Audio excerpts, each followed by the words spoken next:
Muy buenos días para todos. Estamos en la segunda clase del diplomado en este módulo en donde nos ocupa desarrollar lo atinente a marco legal. Y antes de dar inicio y desarrollo a lo que hoy nos toca ver, quiero aprovechar estos minutos preliminares para suplir un poco una deficiencia de la grabación de ayer. Penosamente, tuvimos algunas dificultades en el audio que dificultó a su vez que se escucharan algunas importantes aclaraciones que dimos al comienzo de la clase, y voy a reiterarlo aquí de suerte que se comprenda un poco cuál es la temática del curso que estamos emprendiendo esta semana y la siguiente. Decía yo en el inicio de la clase de ayer que lo que pretendemos con esta revisión histórica que hacemos en estas dos primeras clases es más o menos resituar, establecer la genealogía, valga el término, de, de algunas disposiciones que contiene la normativa vigente, de dónde vienen, en dónde se originaron, en qué ley encontramos los primeros antecedentes, por ejemplo, de los delitos electorales, o cómo eran antes la Junta Receptora de Votos. O sea, antes se llamaba Junta Receptora de Votos, hoy llamamos Mesa Receptora de Votos. ¿Cuántos integrantes se tenía antes? Cosas por el estilo que estamos revisando en esta parte histórica. Yo creo que un adecuado conocimiento de la normativa implica tener una revisión histórica siempre. Acá estamos nosotros tocando la evolución la evolución del marco legal electoral de la época de la colonia, inclusive. Estamos acá nosotros poniendo de manifiesto y reivindicando episodios históricos que deberíamos conocer como funcionarios de esta institución o como personas aficionadas que nos gusta profundizar en esta rama muy poco difundida que es el derecho electoral. Así que ese es el propósito de estas dos primeras clases. Ayer comenzamos desde la época de la colonia, hablando con el primer antecedente electivo del Paraguay, que es la Real Provisión del 12 de septiembre de 1536, pasando por la ordenanza de 1541, la que estableció el cabildo, cómo se le elegía a los regidores. Y después, a partir de ahí, fuimos a los congresos de 1811, 1813, 1814, la Ley de Administración General de la República de 1844, que algunos le dicen que es la primera constitución del Paraguay. Todas ellas que tenían alguna disposición vinculada al tema electoral, o sea, a las reglas de cómo se elige representante, que es el tema, el nudo central siempre en el ámbito electoral. Y así fuimos pasando por el Estatuto Provisorio de 1870, el posterior a la Guerra Grande, la ley de 1911, las leyes de Manuel Franco de 1916 y 1918, y ahí nos quedamos. Hoy nos toca dar continuidad a este revisionismo histórico del marco legal, comentando algunos datos de interés para el análisis posterior, porque nosotros vamos a centrarnos en el análisis de la normativa vigente. Esto no es una clase de historia, pero sí rescatamos los datos de interés del pasado, de suerte a tener un acabado conocimiento del fenómeno y poder así estar en mejores condiciones de opinar sobre lo que es la normativa en este momento y lo que puede ser en el futuro, que son los propósitos de toda indagación histórica siempre. Porque si no, lo único que haríamos arqueología jurídica. Muy bien. Entonces, vamos a comenzar lo que hoy nos ocupa, que son las leyes electorales posteriores a 1918. Y arrancamos con el periodo del presidente Eligio Ayala. El presidente Eligio Ayala, como ustedes saben, es uno de los más grandes estadistas del Paraguay.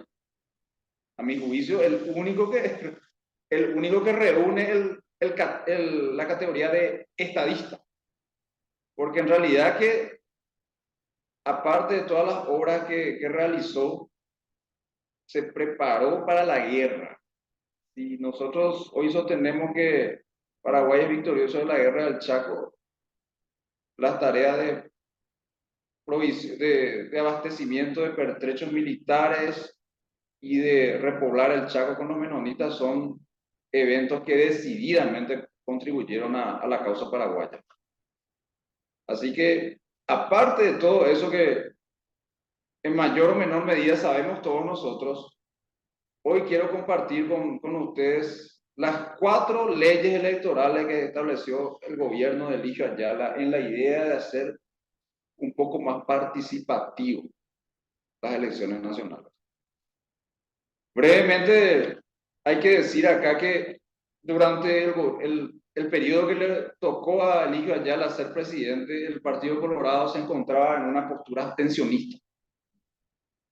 No quería participar, no tenía realmente chance de participar. Había una hegemonía, como hoy la tiene el Partido Colorado, en esta época la tenía el Partido Liberal, una hegemonía liberal. Y hay que decirlo también, el principio de decisión, que era el mayoritario, ustedes saben, el que gana por un voto se lleva el cargo. No hay posibilidad de que la oposición tenga algún resabio de representación. Y dada la abrumadora mayoría que tenía el Partido Liberal por la época, no tenía muchas chances de participar del Partido Colorado. Entonces, gran mayoría de las leyes que vamos a revisar acá brevemente, las leyes de Eligio Ayala, tendieron hacia fomentar esa participación del principal partido de oposición, que en ese momento era el Partido Colorado. Bien, entonces vamos a comenzar con la ley 300 de 1924. Bueno, acá pregunta Rosana, una consulta, ¿cómo podemos realizar la tarea? Ya está hasta el último minuto, intento y no logro enviar. ¿Tenés problemas técnicos, Rosana? Y bueno, cuestiones técnicas no puedo ayudarte mucho, debe ser algo vinculado a la señal o a la plataforma. Vamos a averiguar eso y te vamos a estar mencionando, te vamos a estar diciendo qué puede ser la dificultad. Vamos a dedicar una de nuestras lecciones a explicar un poco en qué va a consistir la tarea que pretendemos hacer. Muy bien. Entonces, la ley 300 de 1924, la primera ley que sanciona y promulga el gobierno del presidente Ayala, renovó una vez más el registro de electores, dividió la división entre nacionales y extranjeros se hizo con él. O sea, la gente, el paraguayo y los residentes acá en el país, extranjeros, que votaban en las elecciones municipales, se hizo con Eligio Ayala. Se confió la confección de este registro, o sea, de esta labor de realizar por primera vez a una oficina administrativa independiente del Congreso. Ese hecho significó que nuestro modelo contencioso de juzgamiento electoral y organización de las elecciones gire del modelo contencioso político clásico que les expliqué en la clase pasada, es decir, que el que organizaba unas elecciones y las juzgaba era un órgano político como el Congreso. Les expliqué a este respecto que así se originaron todos los modelos de juzgamiento de las elecciones. Era un órgano político. ¿Por qué? Porque la realización de las elecciones surge en Francia y en Gran Bretaña sobre todo, y no se confió esta tarea al Poder Judicial, porque el Poder Judicial siempre estaba en manos del rey,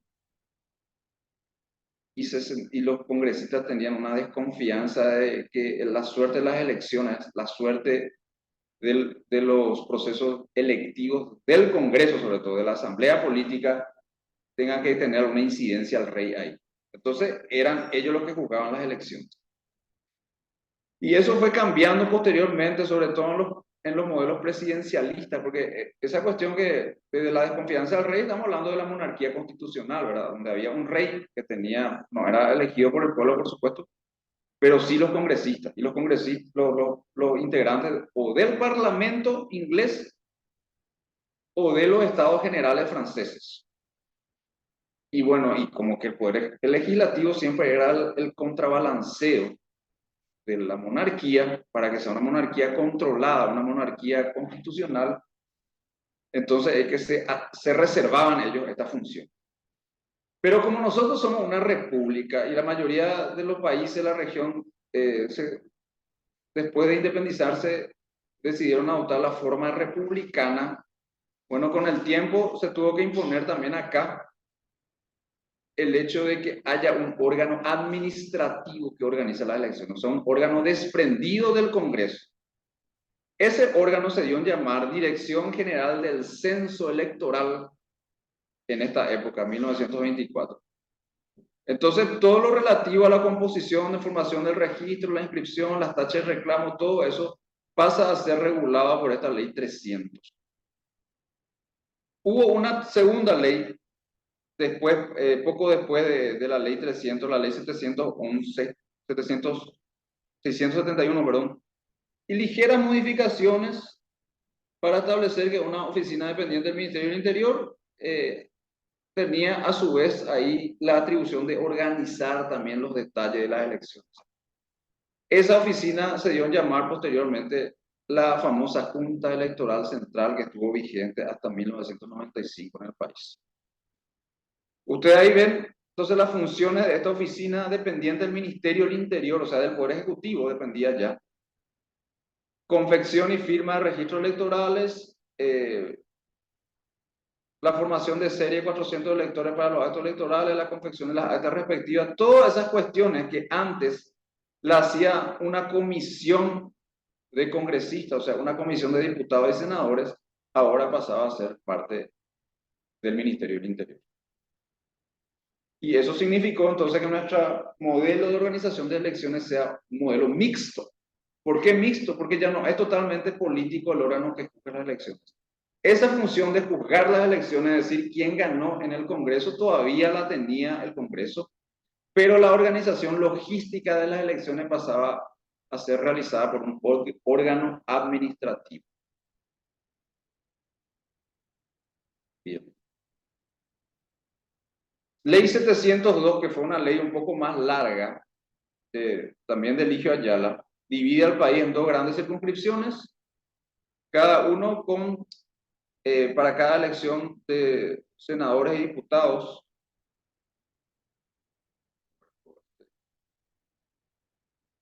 Bueno, elige cada una de las cuales elegía 20 diputados. Para elecciones convencionales, electores presidente y vicepresidente, cada uno elige 30 convencionales y 120 electores respectivamente. Bueno, una manera de establecer el orden de elección. No olviden acá que las elecciones para presidente de la República, bajo la égida de la Constitución de 1870, que era la que estaba vigente a la sazón, era una elección indirecta, es decir, se elegían convencionales que a su vez elegían al presidente de la República.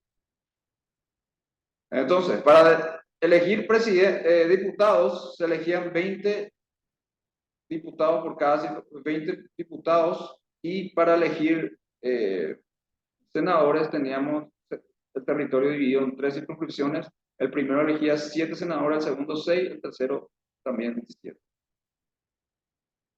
Bueno, se fijó como fecha de las elecciones generales el 15 de febrero y el 10 de marzo.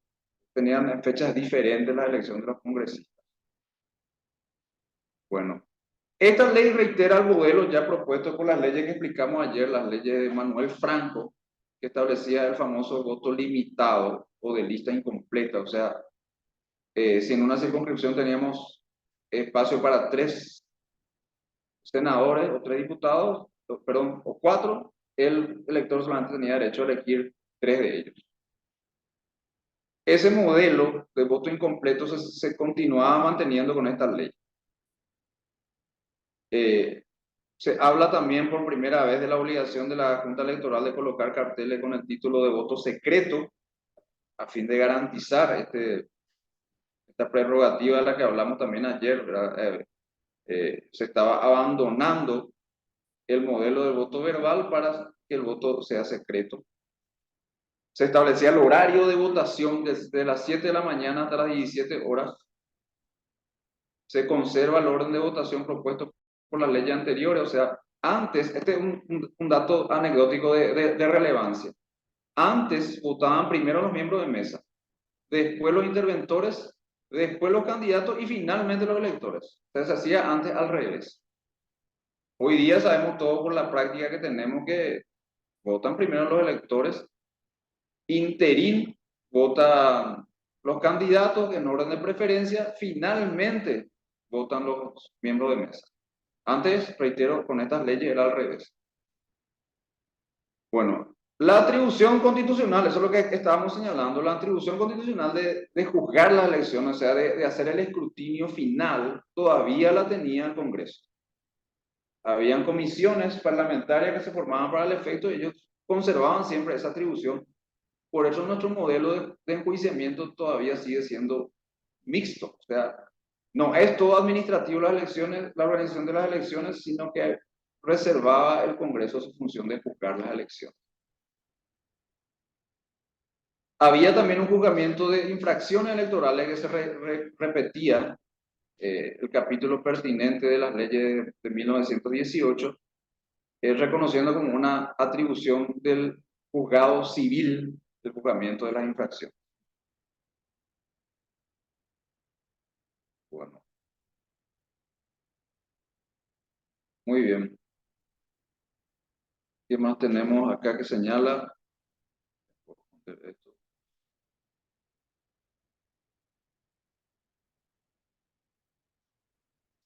Los juicios por infracciones electorales son independientes del juzgamiento de la nulidad de actas por las cámaras o juntas respectivas, que también era una aclaración que se hacía. Claro, esto significa que infracciones electorales es una cosa y nulidad de elecciones es otra cosa. Ambas son verdaderamente, se identifican como sanciones a actos irregulares, ciertamente, pero en el caso de las infracciones electorales son sancionadas con pena carcelaria o de multa, y la nulidad de los actos regulares se reservaba al Congreso como facultad. Bien. Vamos entonces a la siguiente ley, la ley 878 de 1927, que fue una ley que rompió una vez más, innovó con respecto a la anterior ley en que estableció la presentación de listas completas y la representación proporcional limitada, se llamaba en esa época. O sea, dos importantes innovaciones se tiene con esta ley 878. Primero, la exigencia de que la lista tenga que presentarse siempre en forma ya completa.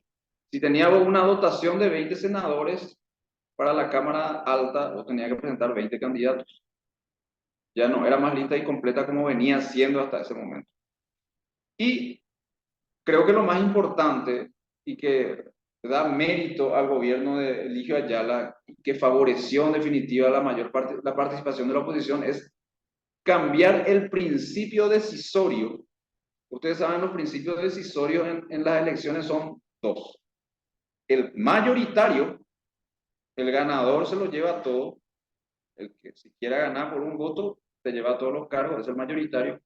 Y el proporcional, que significa que se llevan, el perdedor no lo pierde todo, sino que siempre tiene una cantidad de escaños en proporción a los votos que logra acumular. Esto significa una nivelación y un incentivo para que la oposición participe. Y eso fue precisamente lo que quería lograr Eligio Ayala y lo consiguió.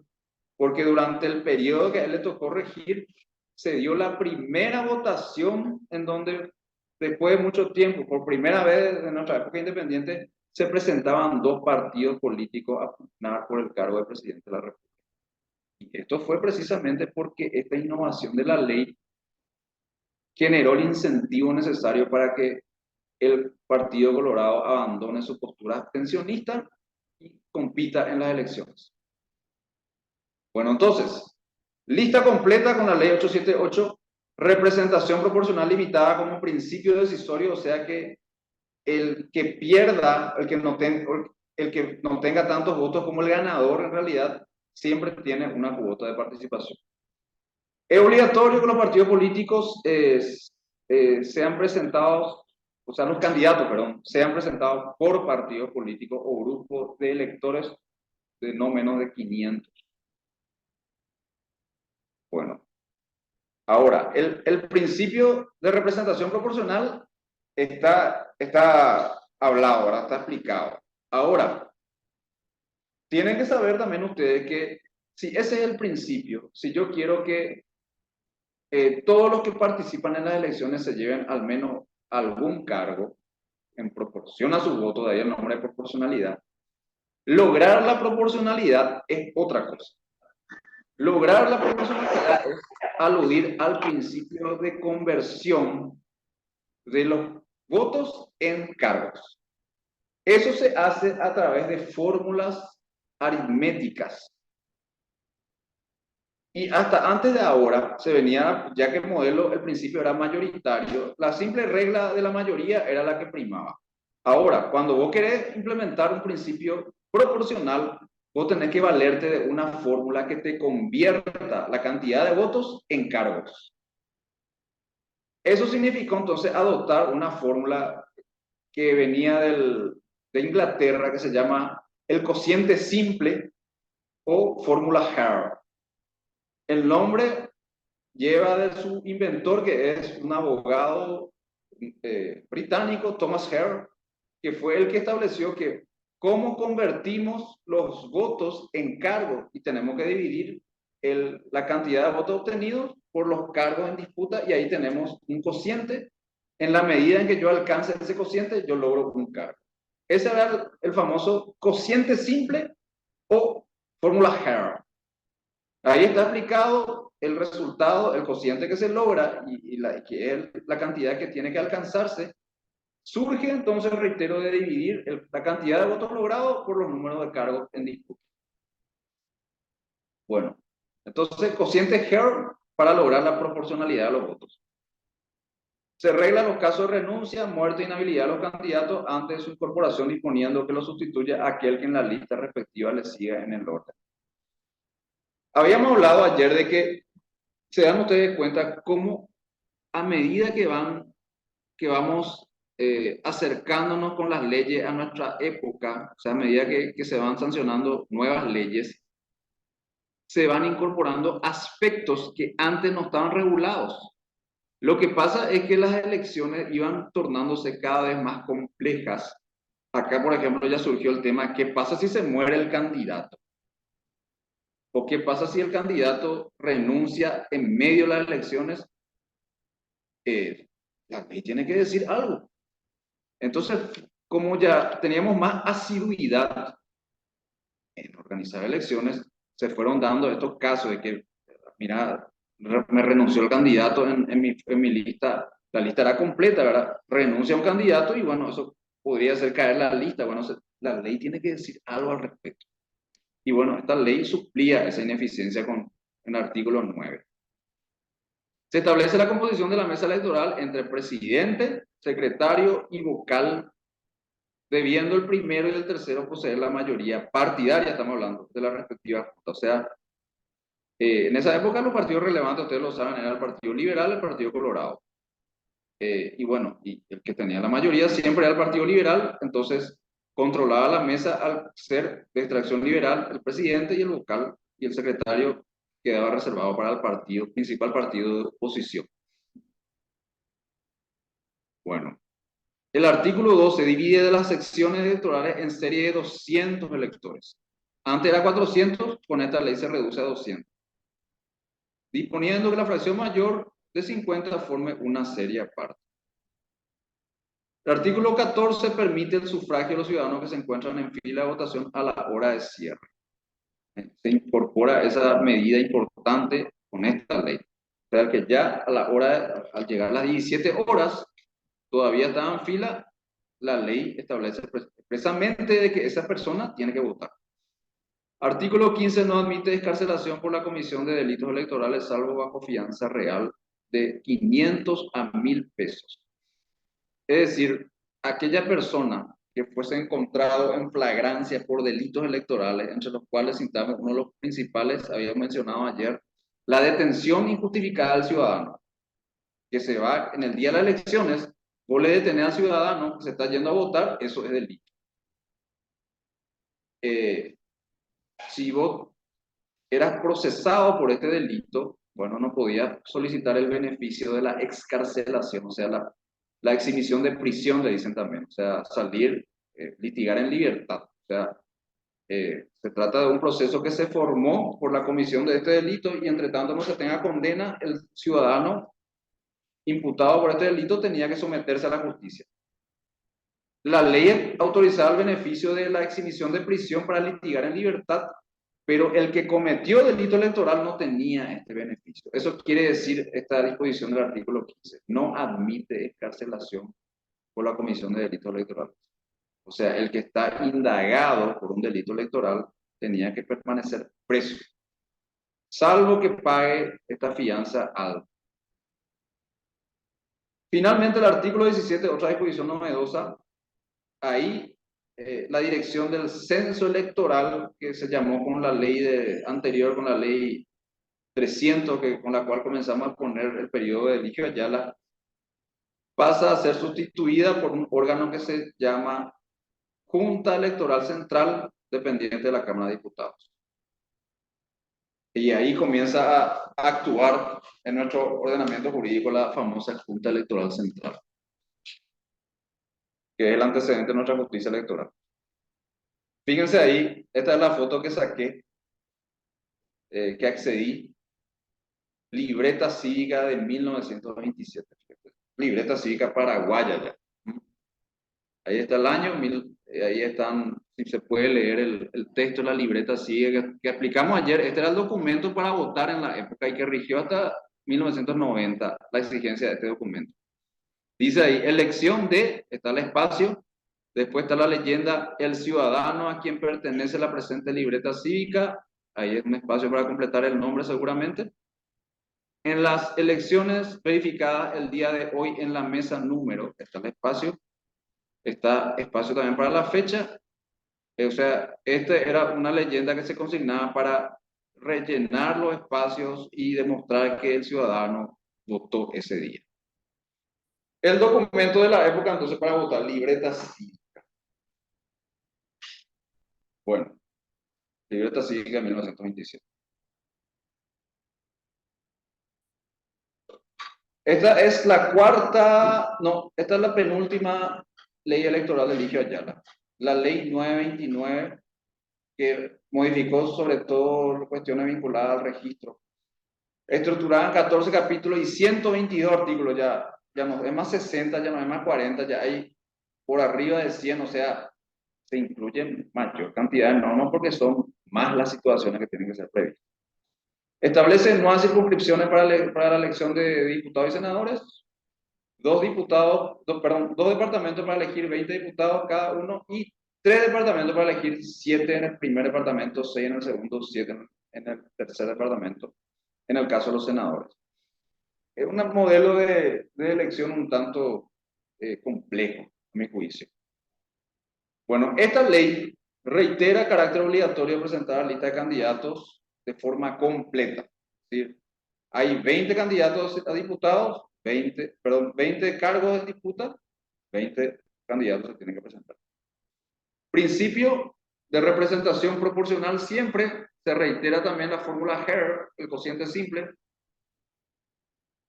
Se consagra en el escrutinio la facultad de formular protesta por escrito, eso antes no se legislaba, ahora sí se autoriza esa posibilidad. Se prevé un catálogo de conductas prohibidas y delitos electorales con sus respectivas penas. El capítulo 8 establece la regla de que todo juicio por infracciones tiene que ser sustanciado ante la jurisdicción ordinaria, la jurisdicción común, la civil. Bien. Finalmente, esta es la última ley de Eligio Ayala, la 930, vinculada al registro cívico permanente. O sea, esta fue una ley que modificó sobre todo la composición y organización del registro cívico. 11 capítulos, 90 artículos, obliga a revisar y renovar el registro cívico permanente cada 4 años y ampliado y depurado en los años intermedios. Esa fue la primera gran innovación, establece un periodo de renovación del registro. La Junta Electoral Central y sus juntas electorales seccionales iban a ser a partir de acá los que organizaban las elecciones y la confección del registro cívico permanente. Los miembros de la Junta Electoral Central estaban designados por la Cámara de Diputados, mientras que los integrantes de las juntas seccionales por esos miembros. No, perdón, por el pueblo, o sea, por los electores, en base al principio proporcional, empleando siempre el cociente simple para la elección. Establece normas de organización de las juntas electorales seccionales y finalmente, bajo el imperio de esta normativa, acá está el dato importante que quería poner de resalto, se organizan las elecciones de abril de 1928. Este es el último año de mandato de Eligio Ayala antes de su muerte. Y en este abril de 1928 se organizan las elecciones de renovación de la presidencia de la República, en donde compiten por primera vez dos candidatos, candidato a presidente y vicepresidente de la República, tanto por el Partido Liberal como por el Partido Colorado. Eso es un hito, un episodio de nuestra historia digno de mencionar y que fue precisamente por el favorecimiento en el cambio de la ley que impulsó Eligio Ayala y que fomentó la participación de la oposición. Abril de 1928. No me acuerdo quiénes eran los candidatos. Bueno, después tenemos que remontar, estas elecciones tuvieron casi 10 años de vigencia hasta que la próxima modificación fue durante el gobierno universitario, se llama, de Félix Paiva. Acá ya hubo cambio de gobierno, ya hubo algunos golpes militares nuevamente, y en uno de esos golpes militares se le asigna a Félix Paiva, prestigioso profesor de la Facultad de Derecho, que fue también ya congresista, una figura prominente de la época, la presidencia. Se llamó el famoso gobierno universitario porque todos estaban integrados por profesores universitarios.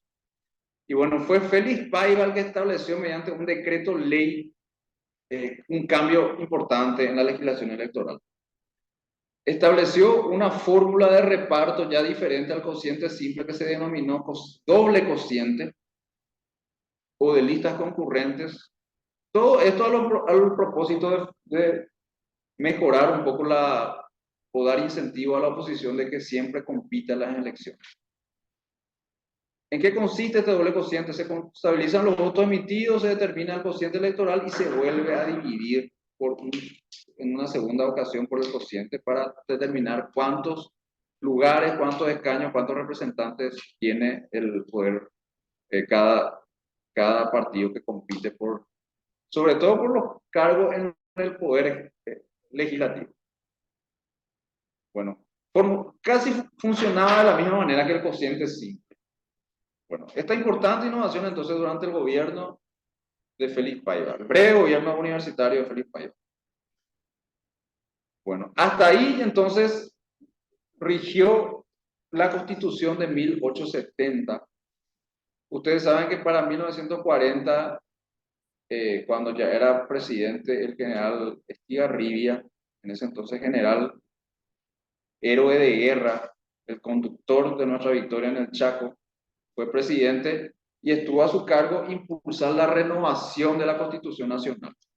De hecho, era un anhelo que era perseguido ya desde hace tiempo.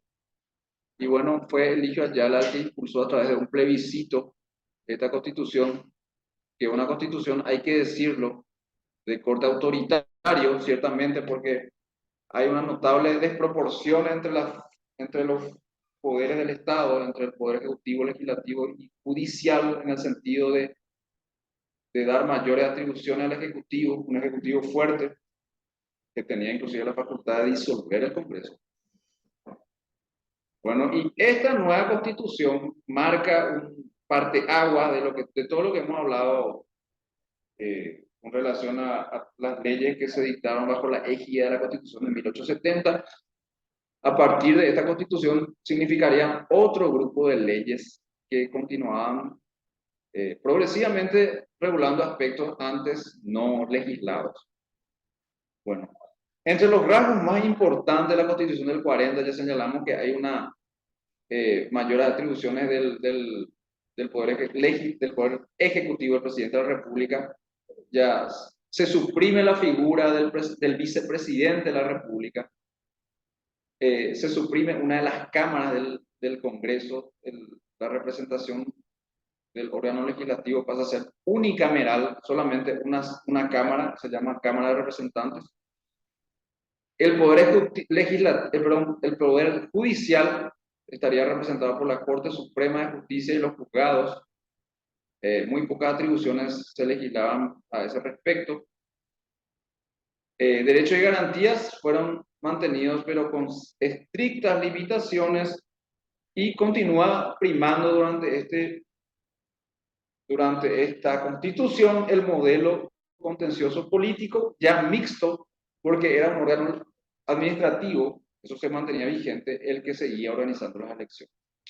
Entonces se reitera el modelo contencioso político mixto. Bien. Entonces, a partir de la Constitución del 40, viene la época de los decretos leyes. Claro, como tenemos un ejecutivo fortalecido, que ya tenía la facultad de dictar decretos leyes y legislar, o gobernar, perdón, con decretos leyes, de esa herramienta los presidentes a partir de ahora, a partir de esta Constitución, echaron mano frecuentemente. A lo mejor José Félix Estigarribia no pudo echar tanta mano porque, bueno, él tuvo un año de mandato que no lo pudo completar porque por ese trágico episodio que significó su muerte en el accidente de aviación en la zona de Altos, donde cayó su avión. Pero sí se favorecieron bastante esta facultad que proporcionaba la Constitución del 40, el presidente Higinio Morínigo, que es el que estamos viendo acá, y sobre todo el presidente Alfredo Stroessner. Bueno, entonces aparaban la facultad de emitir sucesivos decretos. Higinio Morínigo legislaba mediante decreto. Y así el decreto de relevancia para lo que nos ocupa hoy en el ámbito electoral fue el decreto 15.926 de octubre del 46, que establece que la Junta Electoral Central, que es un órgano ya existente desde la época de Eligio Ayala, pasa a ser integrado por el Ejecutivo. O sea, se asume para sí la atribución del presidente de la República de designar a los miembros de la Junta Electoral Central, o sea, el órgano que organizaba las elecciones. Dentro de los cuales los tres miembros que componen este órgano, uno era representante de las Fuerzas Armadas. Esto deja ver el corte autoritario y militarista que tenía este gobierno y que era el modelo que se seguía en la época.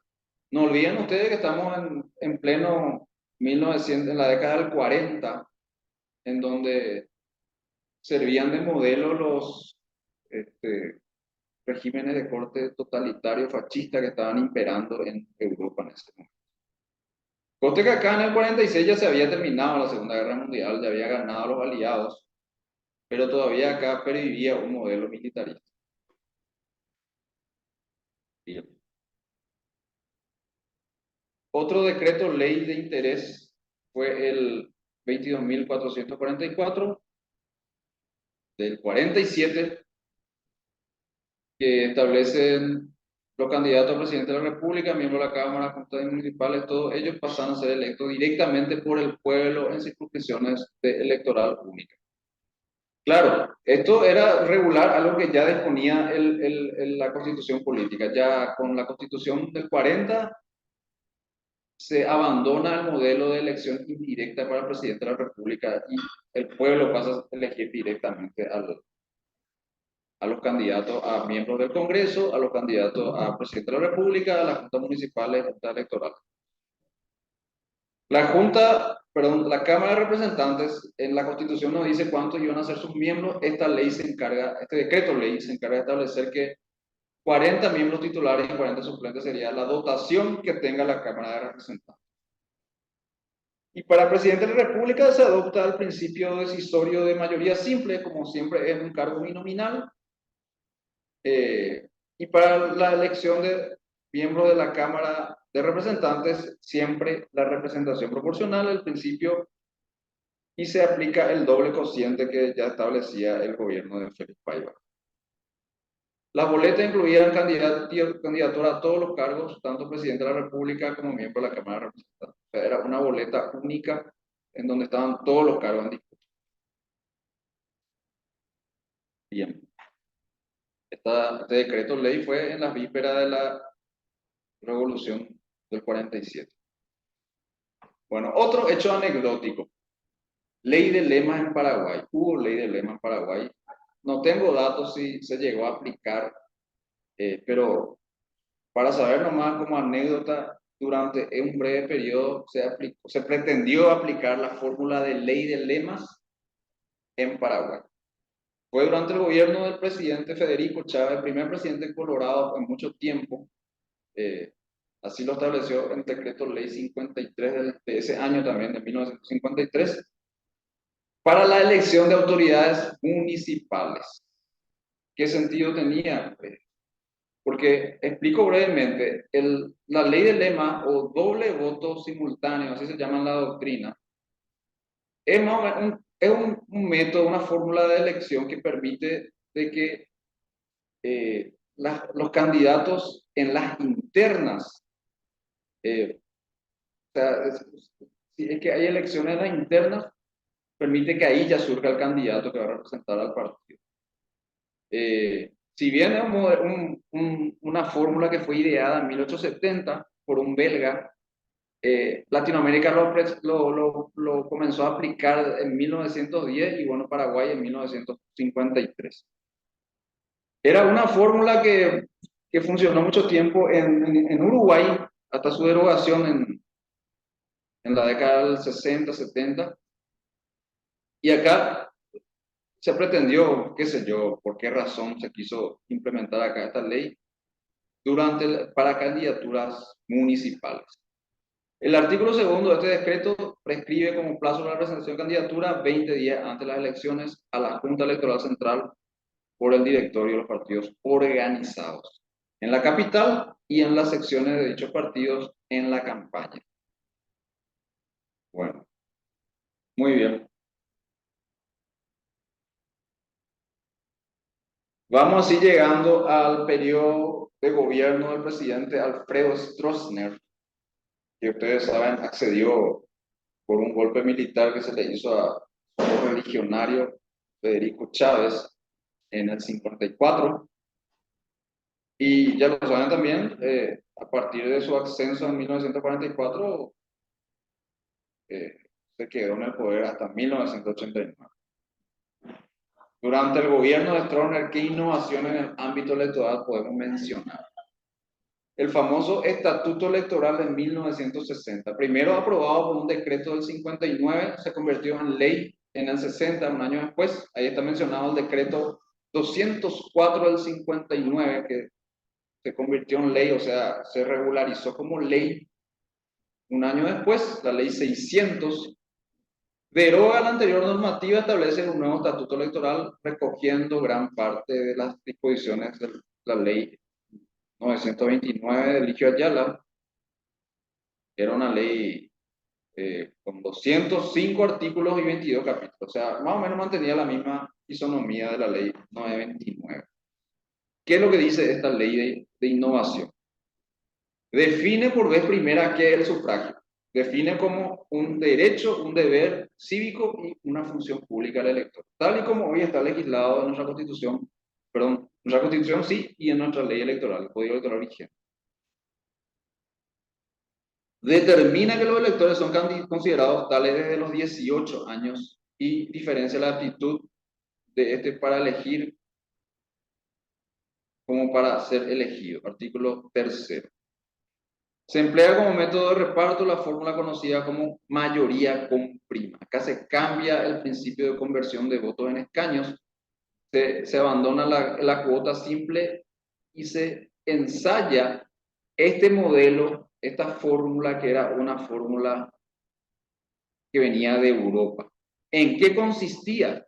En que el partido que hubiese obtenido la mayoría de los votos se lleva las 3/4 de la Cámara de Representantes y el resto queda para la primera minoría.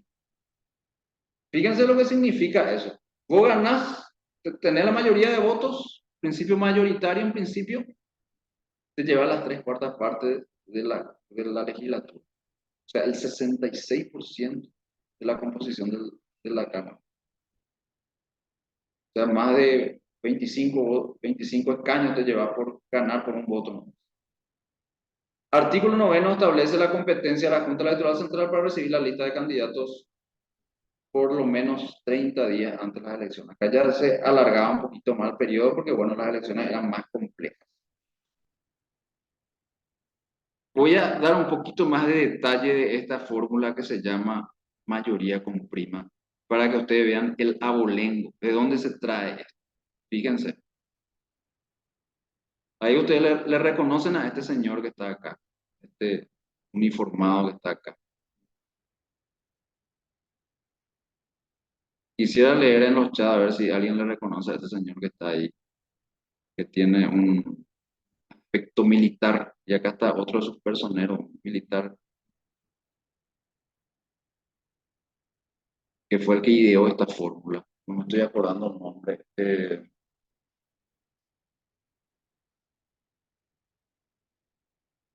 Ya como Adamo creo que se llama. Nadie le reconoce.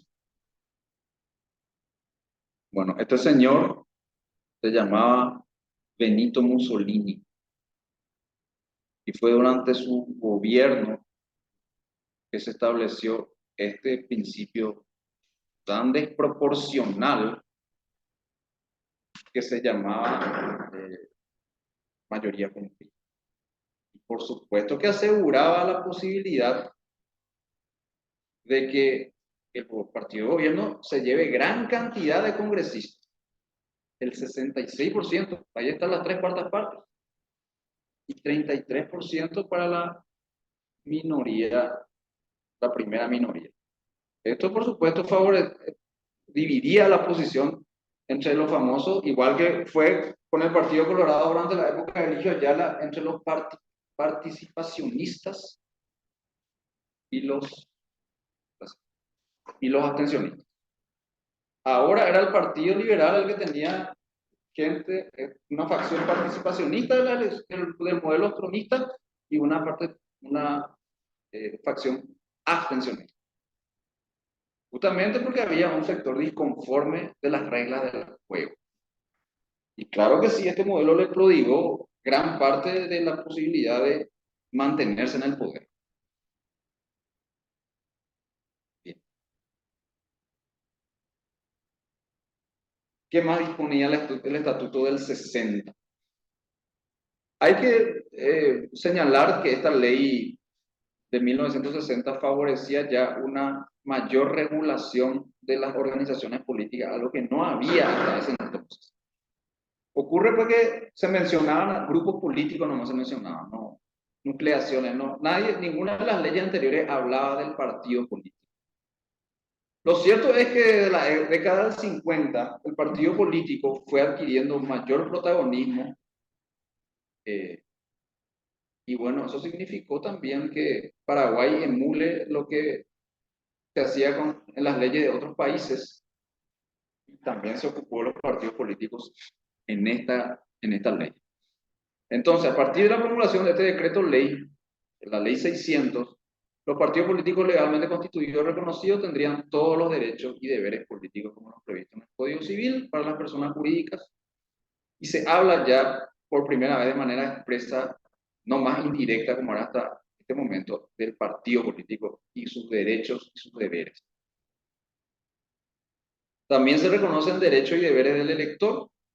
Se amplía el número de miembros de la Junta Electoral Central a 6 titulares, ya no más 3, sino 6 titulares con sus respectivos suplentes, y continuaban siendo designados por la mayoría de votos de la Cámara de Representantes. Hay que recordar que la Cámara de Representantes era ampliamente gubernista porque, bueno, tenía el 66% de los cargos. Muy bien.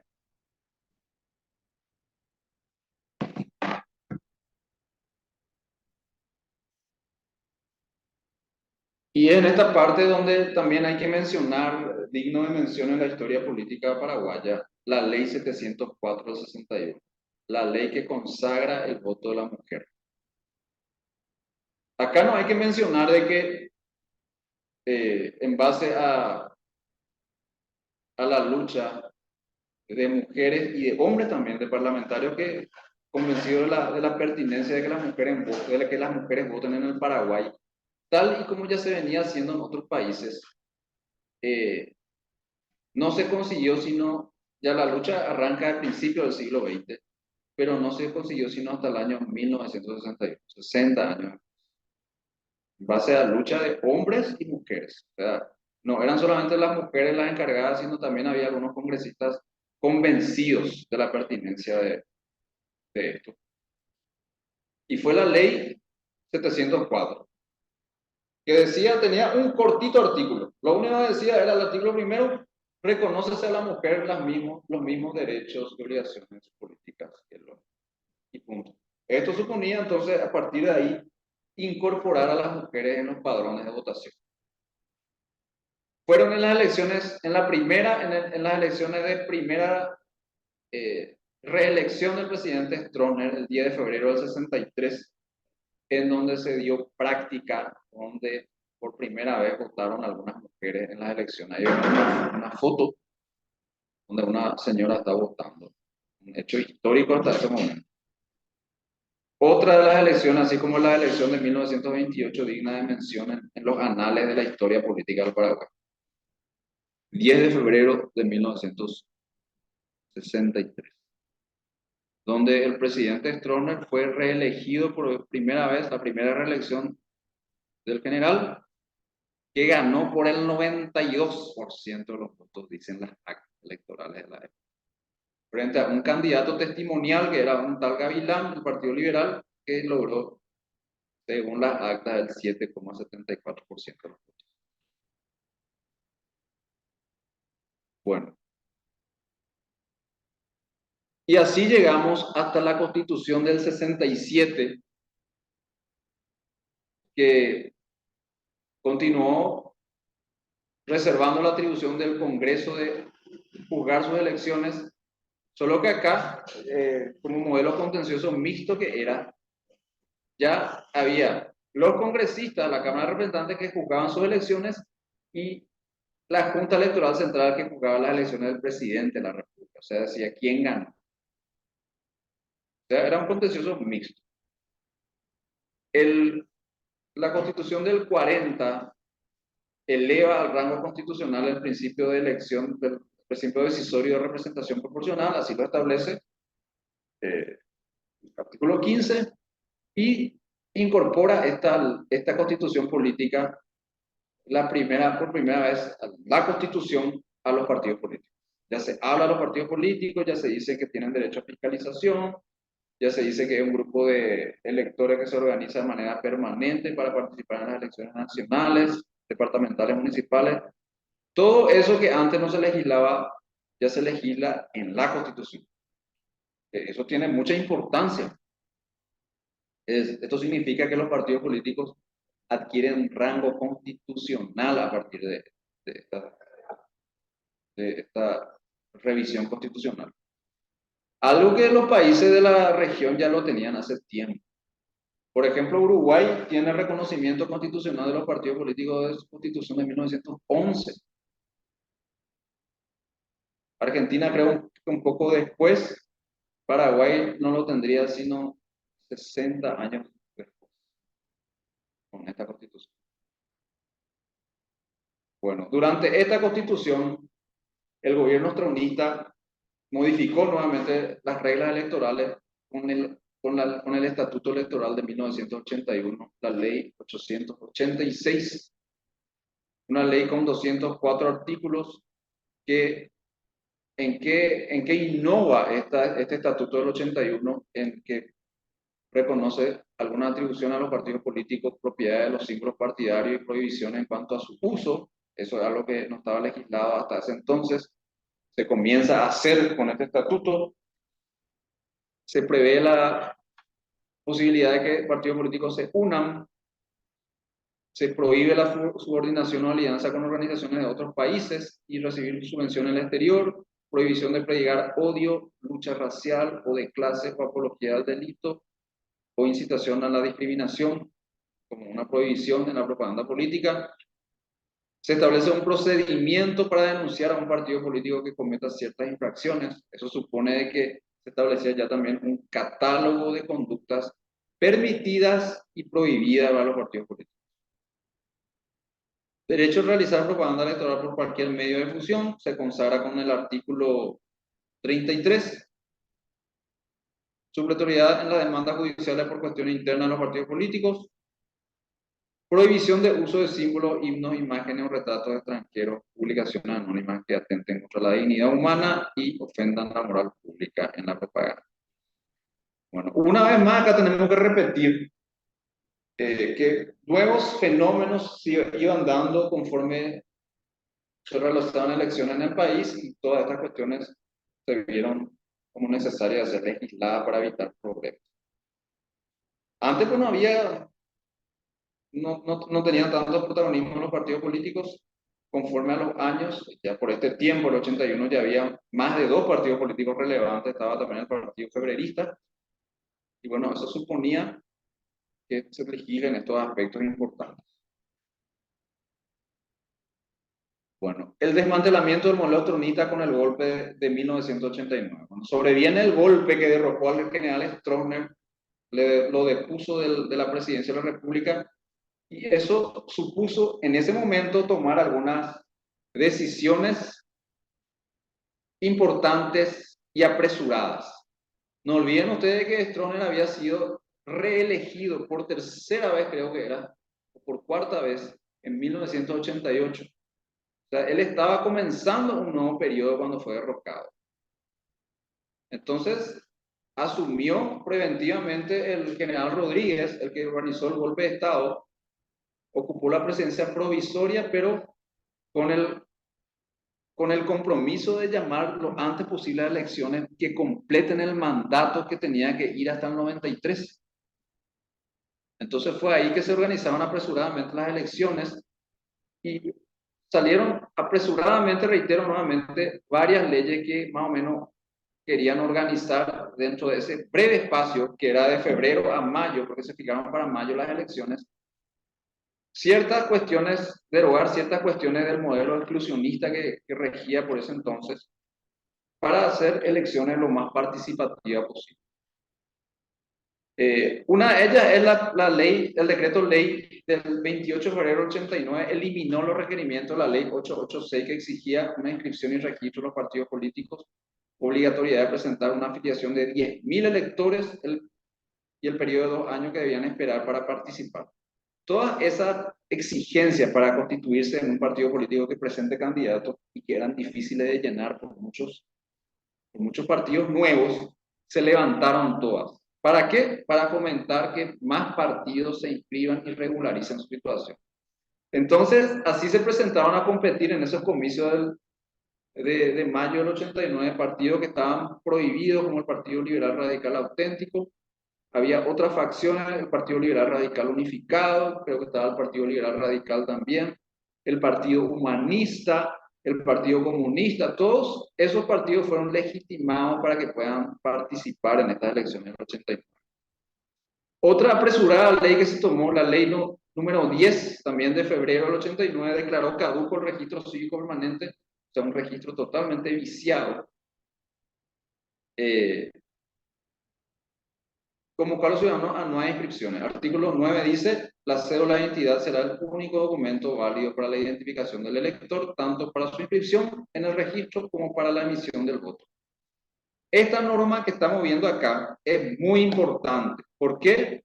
Porque significa el abandono definitivo de la famosa libreta cívica que mostramos, que siempre significó una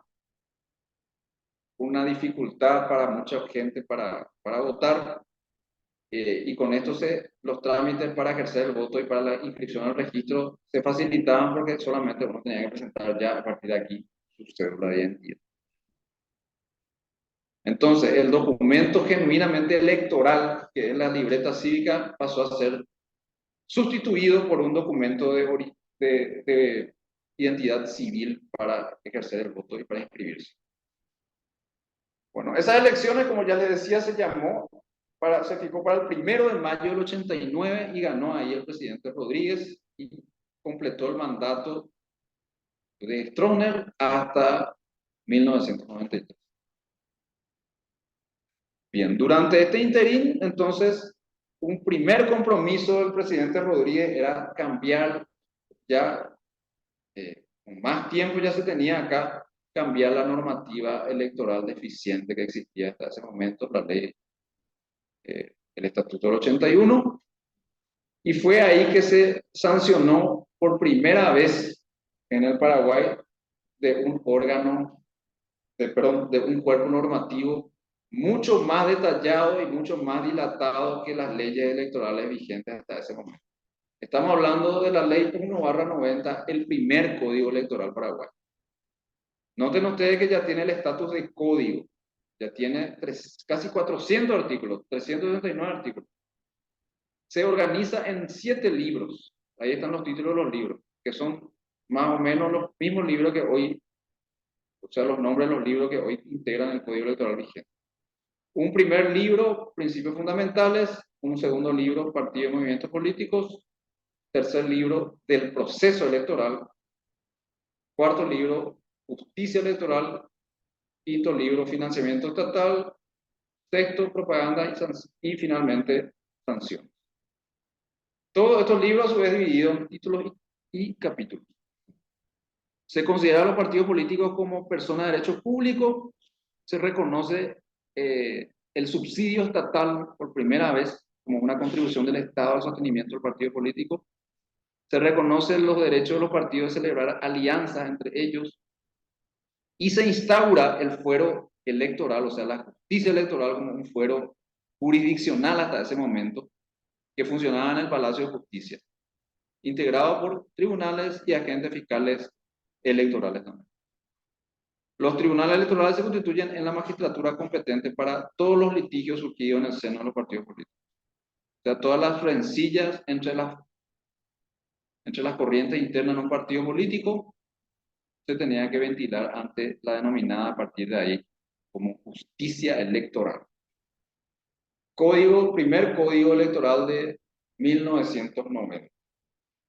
Durante el gobierno del presidente Rodríguez, que a través de 2 abogados que se realizaron el anteproyecto, fue que se sancionó este primer código electoral.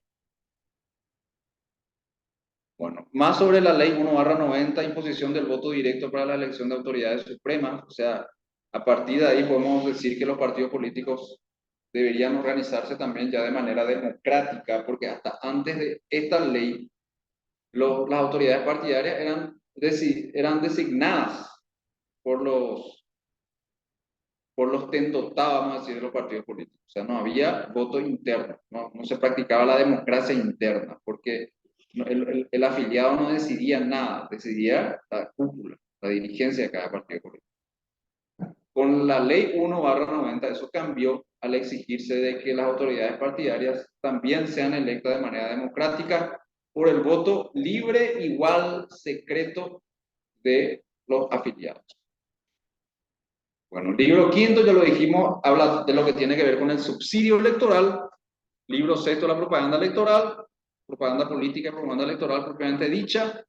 Y un capítulo reservado para las sanciones a los actos irregulares, o sea, a la unidad de los actos y también a las infracciones penales, divididas ya en delitos y faltas electorales. O sea, cada vez más compleja la ley. Y llegamos así a la Constitución de 1992, que es lo último que desarrollaremos hoy, en donde ustedes ya lo saben, es la Constitución que está vigente a la fecha. Esta Constitución habla por vez primera de las nominadas organizaciones intermedias y que ellas iban a pasar a ser sujeto de derecho electoral a partir de la vigencia de esta ley fundamental, y se organiza lo que se denomina la justicia electoral tal y como la conocemos hoy día, es decir, un órgano que reúne en sí, bajo la égida del Tribunal Superior de Justicia Electoral, las funciones administrativas, todo lo que tiene que ver con la organización de las elecciones, y las funciones jurisdiccionales, o sea, todo lo que tiene que ver con el juzgamiento de controversia, de diferencia, de juicios en el marco de las elecciones internas de los partidos, no solamente de los partidos políticos, sino de todas las organizaciones intermedias. Cuando hablamos de organizaciones intermedias, nos referimos a esas asociaciones o esos grupos humanos que se encuentran entre la sociedad, entre la unidad mínima de organización de un Estado, que es la familia, y la organización social máxima, que es el Estado. Entre el Estado y la familia hay una constelación de organizaciones, algunas son democráticas y otras no. Las que son democráticas, es decir, las que designan a sus autoridades por el voto libre, secreto, igual de sus afiliados, de sus miembros, son las que se ocupa el derecho electoral y son las que pueden venir a litigar ante la justicia electoral para encontrar resolución a sus disputas, a sus conflictos por cuestiones electorales en el seno de esa organización. Y a partir de ahí entonces comienza a funcionar la justicia electoral tal y como la conocemos hoy día, y de la cual daremos mayores detalles ya a partir de la clase de mañana. Entonces, hasta aquí, ¿qué hemos hecho en estas dos lecciones preliminares? Explicar un poco los antecedentes de qué manera y cómo llegamos hasta donde estamos hoy día, este modelo de justicia electoral que está planteado a partir de la Constitución de 1992 y la obligatoria modificación que se tuvo que hacer después del Código Electoral del 90 para que se ajuste ese Código Electoral, que ya estaba bastante bien, a lo que dispone la Constitución del 92. O sea, un reajuste que significó el segundo Código Electoral, que es el que está actualmente vigente, la Ley 834 de 1996. Bueno, muy bien, hasta acá entonces la clase de hoy. Me gustaría que se habilite el micrófono para escuchar si hay alguna duda, algún comentario, alguna crítica sobre lo que hemos dado hoy.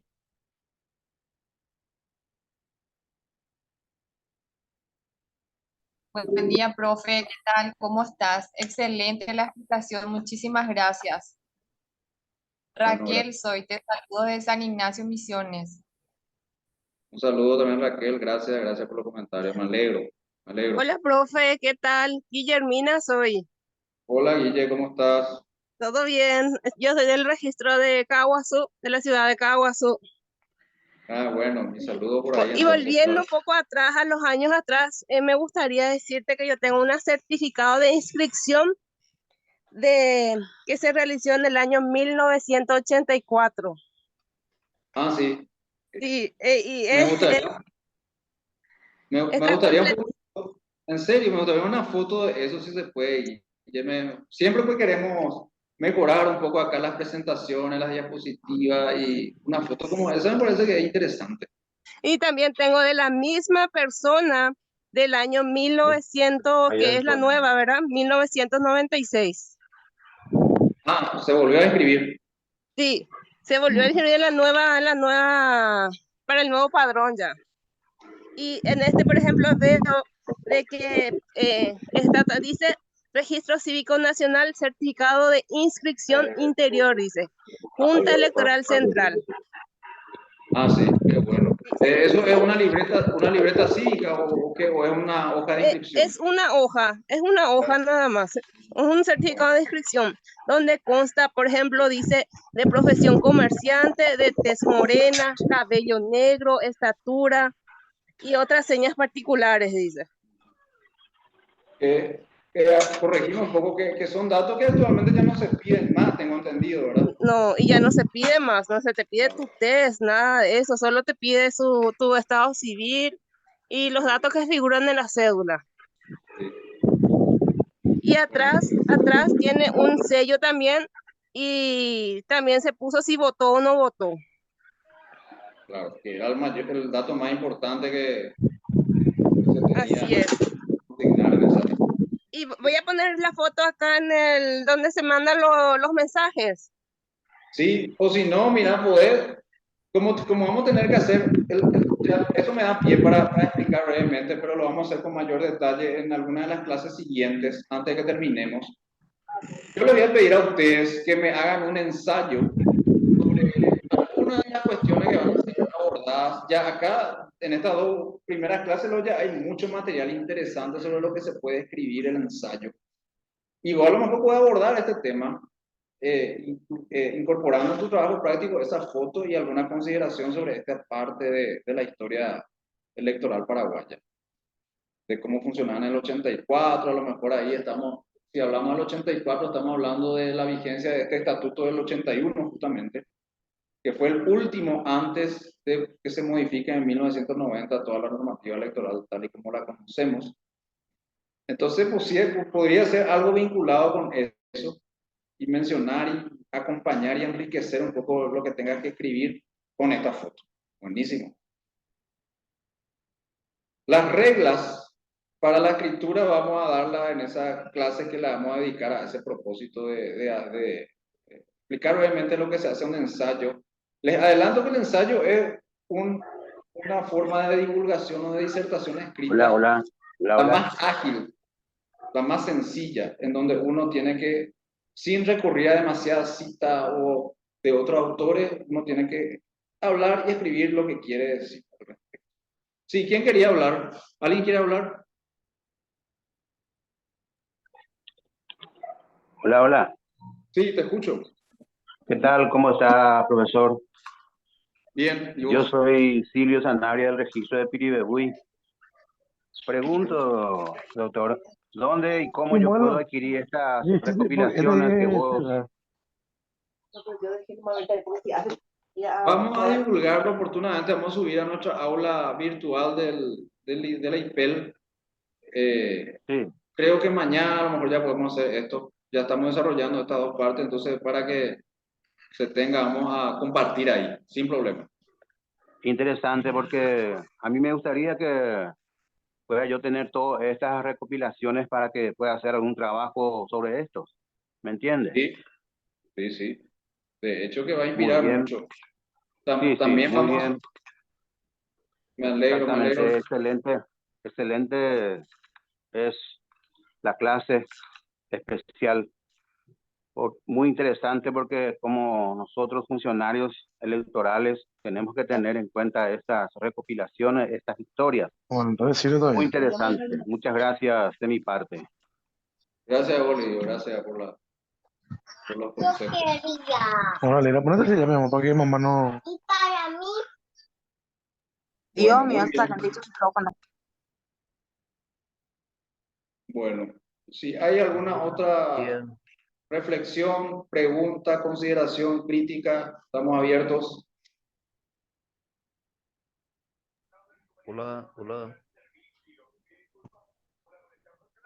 Bueno, parece que no. Finalmente, entonces ahí ustedes ven una evolución, una periodización un poco de la historia de la normativa electoral paraguaya que arranca el periodo colonial periodo contencioso político puro, todo lo que estuvieron bajo la égida de la Constitución del 1870, el periodo mixto a partir de la ley electoral de Eligio Ayala del 24 y hasta el periodo contencioso jurisdiccional que es a partir de la Constitución del 92. Ahí tenemos en una pantalla entonces más o menos el resumen de lo que hemos venido desarrollando a partir de la clase de ayer. Entonces, mañana nos toca ya revisar de manera concienzuda la normativa vigente. Vamos a dar un bosquejo de lo que es la ley 635, que seguramente lo manejarán ustedes ya con mayor detalle, dependiendo de los cargos, de las funciones que tengan, y también de la ley 834/96 del Código Electoral. Y luego de ese bosquejo vamos a apuntar algunas críticas, algunas falencias que encontramos nosotros en la normativa, lo que fue modificado en todo ese tiempo, de lo mucho que se hizo, porque el Código Electoral, vaya que fue modificado muchísimo, en muchas partes, y todavía quedan cosas por modificar, que es lo que vamos a reservar para las dos últimas clases, lo que queda pendiente de hacer y que deberíamos también saber, lo que está todavía mal y que se tiene que corregir. Muy bien, entonces nos veremos en la clase de mañana a la misma hora por este medio. Muchas gracias a todos por acompañarnos hasta este punto. Muchas gracias, muchas gracias. Hola, gracias.